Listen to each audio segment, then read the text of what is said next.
student, today I will start new chapter number 10 currency. Exercise number 10.1. Question number 9 graph वाला chapter है, तो वो आपको नेक्स्ट जो जब ये चैप्टर कंप्लीट हो जाएगा या इसके बाद हम लास्ट में करवा देंगे जब आप ग्राफ बुक लेकर आएंगे.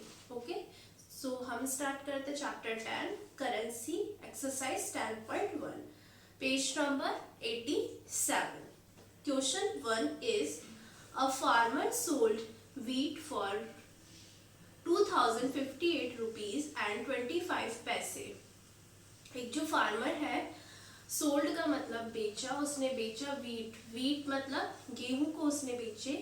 गेहूं उसने 2058 रुपीज एंड 25 पैसे में सोल्ड करे. एंड मेज फॉर जो मक्का है वो 1154 रुपीज में उसने एंड 50 पैसे में उसको सोल्ड करे. Find the total amount for which he sold wheat and मेज. तो इसमें हमें बताना है टोटल अमाउंट, दोनों का टोटल अमाउंट बताना है जितने में वीट और मेज को सोल्ड किया है. अलग अलग दोनों को, वीट को और मेज को दोनों को अलग अलग रुपीज में सेल किया है, तो दोनों का टोटल बताना है. दोनों से टोटल कितने, मतलब उनको दोनों को कितने में बेचा गया है.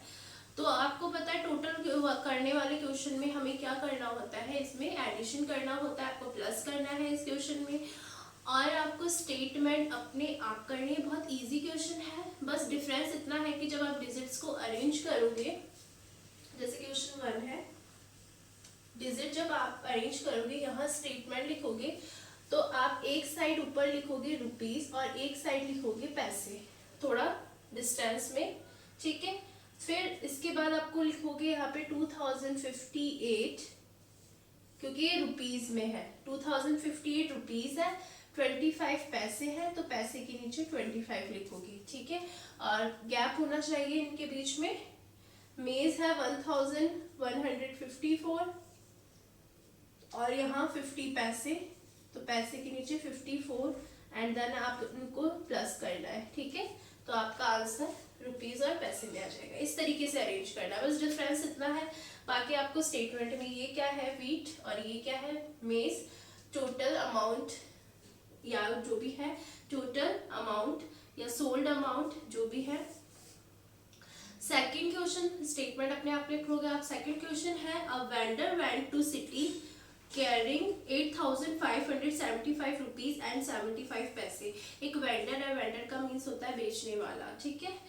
एक वेंडर है जो वेंट का मतलब गया, सिटी कैरिंग का मतलब अपने साथ वो सिटी गया, तो वो कितने रुपीज लेके गया, 8575 रुपीज एंड 75 पैसे.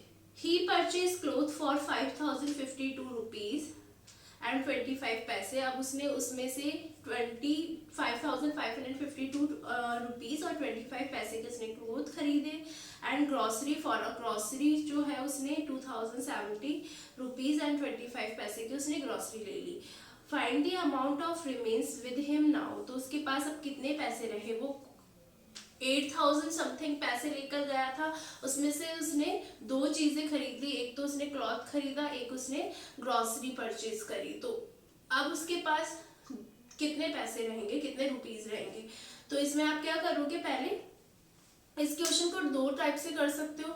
इस टाइप का क्वेश्चन आपके एक्सरसाइज 3 में भी आपके ऑलरेडी, एक्सरसाइज 2 में भी आपके ऑलरेडी आ चुका है, जिसमें आपको प्लस और माइनस दोनों करना होता है. तो इसमें आप क्या करोगे, देखो पहले दो तरीके से कर सकते हैं, मैं दोनों मेथड आपको बता रही हूँ. जैसे फर्स्ट वो लेके गया, ठीक है, टोटल जो भी है उसके पास 8575 और रुपीज पैसे. तो आपको इसी तरीके से उनको अरेंज करना है, रुपीज एक साइड रुपीज और एक साइड आपको पैसे, जैसे क्वेश्चन फर्स्ट में आपको मैंने बताया वैसे उसी तरीके से, ठीक है. इसके बाद आपको क्या करना है, आपको करना है 8500 टोटल में से आपको, उसने क्या पहले क्या खरीदा, उसने खरीदे क्लोथ, तो क्लोथ को 5052 रुपीज 25 पैसे, टोटल में से आप ये माइनस कर दोगे, ठीक है.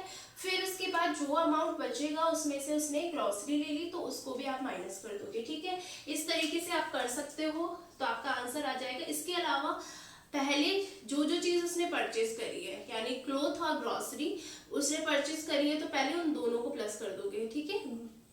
क्लोथ और ग्रोसरी के अमाउंट को प्लस कर दोगे, देन उसके बाद जो टोटल अमाउंट है स्टार्टिंग में जो वो लेके गया उसमें से माइनस कर दोगे।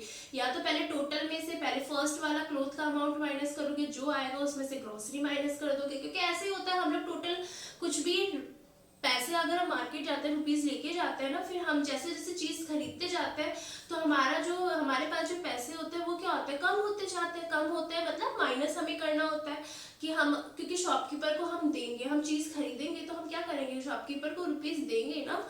तो इसी तरीके से आपको ऐसे ही करना है, ठीक है, कि आप या तो आप इस तरीके से कर लो, या जो चीज आपने खरीदी है उनको पहले प्लस कर लो, उसके बाद आपके पास जितने टोटल अमाउंट था उसमें से माइनस कर दो, ठीक है। बस आपको अरेंज करना आना चाहिए डिजिट्स को कि आपको कैसे रुपीज एक साइड आपको पैसे का यूज करना है। और ये क्वेश्चन भी आपको अपने आप करना है, मैंने आपको समझा दिया with statement. Question third multiply वाला क्वेश्चन है और इसमें आपको करना है रुपीज 525 एंड 25 पैसे को मल्टीप्लाई करना है 13 से। तो पहले एक साइड रुपीज लिख दिए, एक साइड पैसे लिख दिए। 525 तो रुपीज हो गए, पैसे हो गए 25 और उसको हमें मल्टीप्लाई करना है 13 से।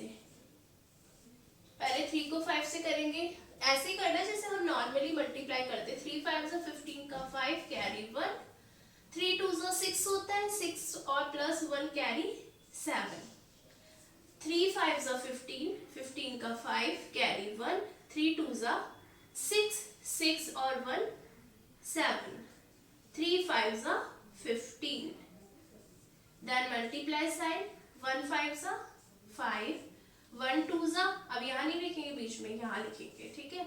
1 5 5, 1 2 2, 1 5 5। समझ आया जब हमने यहाँ किया, क्योंकि यहाँ पे मल्टीप्लाई का साइन लग गया। 1 5 5, 1 2 यहाँ नहीं लिखना है, सेंटर में कोई डिजिट नहीं है, पैसे 2 डिजिट नंबर ही होते हैं, तो नेक्स्ट आपको यहाँ लिखना है, ठीक है।